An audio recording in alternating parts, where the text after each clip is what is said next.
Stalky Boy back within our walls. Back within our walls? Stalky Boy back with another video within your walls. And today we have a bit of a doozy of a story. But right before we get into that, I would like to just sort of bring something up. Would you guys like to see like a bi-weekly series? Like at the end of the month, we could go over everything that we learned about Halloween the game. And I was thinking like midway through the week, we could have a video going over like some kind of speculation or like, for example, a top 5 things I want to see within the game. Just something for us Halloween fans to interact with, to talk about until the game actually comes out. I'm just very impatient for the game and I want any excuse to talk about it, so let me know in the comments. Today, I have quite a bit of a doozy of a story. Somehow, this interview with Game Informer flew under our noses, and there's an insane amount of stuff confirmed within this interview. We have a better idea as to how the story is structured, one of Loomis's roles within the story mode, Laurie Strode confirmed within the game, a little tidbit into how Michael works, and more. This interview released the 25th of August, and I just can't believe it's been floating around for like a week without me saying it. Shoutouts to Luke on Twitter for putting more spotlight on the interview. Anyways, let's dig into it. Ilphonic starts by saying that this is their biggest game yet, which totally makes sense. The story mode for this game is sounding bigger and bigger every time I hear about it. Not only that, later in the interview, they go on to say that they had their entire studio working on this. Usually they split their studio to be working on different games, but the deal was different with Halloween. They got everyone working on this game. That's why Killer Clowns and Predator Hunting Grounds, their updates have been a little smaller because everyone was working on Halloween. Now, they go a bit into the story mode that, the game will have.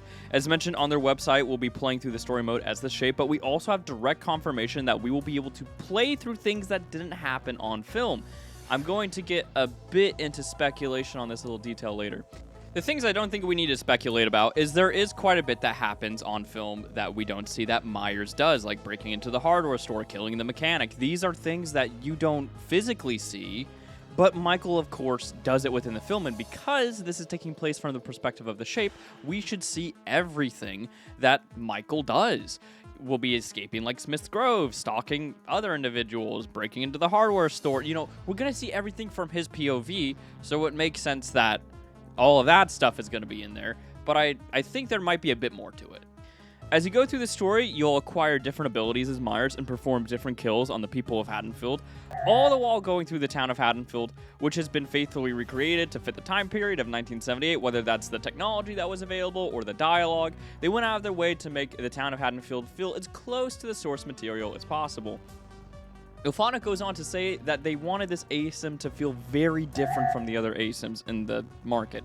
And it seems to mostly be due to these NPCs. And I think this is such a genius idea.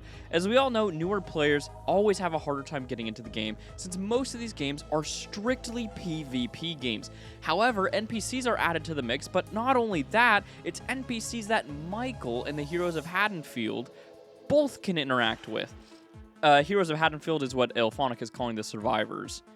They're a big objective for both roles, something for them to do which allows both sides to do something that they feel like they're doing something meaningful without having to actually fully interact with each other. As Myers, even if you don't manage to kill any of the human players, you'll still be able to feel like you went on a killing spree since the world is filled with so much more than just players. So even if you go up against a bully squad, as Myers you may be able to just enter shadows, go kill NPCs, building your power, and then murder the people who had been ruthlessly trying to hunt you down. Evil will not be dying tonight. On the flip side, heroes can save civilians, and the wording they use is interesting here. They say this will slow Myers down, not stop Myers, but slow him down. I'm assuming the more Michael kills, the more he transcends, but eventually he'll reach his top power no matter what. Killing people will just make this faster. This sounds similar to Evil Dead. The demon will achieve his full power eventually, but knocking down survivors brought it up dramatically faster. Ilphonic further emphasizes this, saying that Myers has multiple objectives other than just killing heroes, which we can assume this is them referring to killing the NPCs. Through this interview, I do think we can piece together most of how the multiplayer is going to work. Myers wants to kill to achieve a higher power. Heroes want to stop him. It is said that the heroes can play selfishly and just leave, but leaving will make it really easy for Myers to accomplish his objective. I really like this idea. For Myers to actually not have to be fully invested in the heroes, it almost rotates what we know about these games. Survivors are typically the ones pushing an objective, while the killer has to respond to their pace. This flips that on its head, with the killer dictating how a match is going to play out. This isn't the first time we've had this though. Ghostbuster did something similar with the haunting of the buildings, but this sounds a lot more interactive than that was. IllFonic was given the green light to change certain aspects with Myers, to take certain liberties. They go into detail with one of the aspects being that Myers just seems to vanish within the film. I believe this is hinting at some sort of teleport. I'm thinking it'll work whenever nobody is like looking at him. The shape will just have the ability to vanish. IllFonic then talks about Loomis, saying that he is the narrator of the campaign and that they've gotten the consent of Loomis's family to use his likeness. They also go into how Myers throughout the campaign has a mystery motive. You don't fully know what Myers wants. Now, I have a theory here. With Loomis being the narrator, I'm going to assume that he's trying to catch us, and depending on what we choose as Myers, we'll decide certain narration bits. They outright mention Laurie Strode as a motivator. So, us as Myers could follow Laurie, like the film, or we could deviate from the original film's plans and go for revenge, as it says here.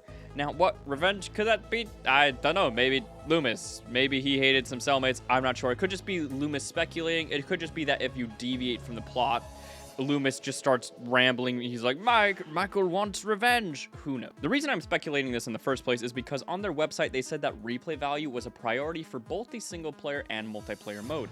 I'm guessing that this is probably how they get the replay value, giving us branching paths that we can take as Myers to mold the original 78 film to whatever we choose.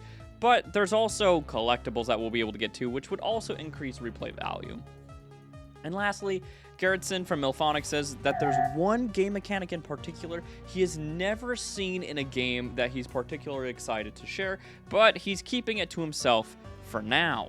Wow, I just saw this interview at midnight and couldn't believe what I was reading. So many things we were speculating on is just outright confirmed right here. Tons of us have been speculating if Laurie was even going to be in the game, and they just outright say she'll be in the story mode right here. Anyways, that's all for today. Let me know in the comments if I should keep this series up. Would you all be more interested in a complete recap to everything we know about the game so far, or would you guys rather have a top 5 list going over things you want, well, I guess I want to see from the game? Let me know. Thanks for watching. Take care. Stay safe on those streets.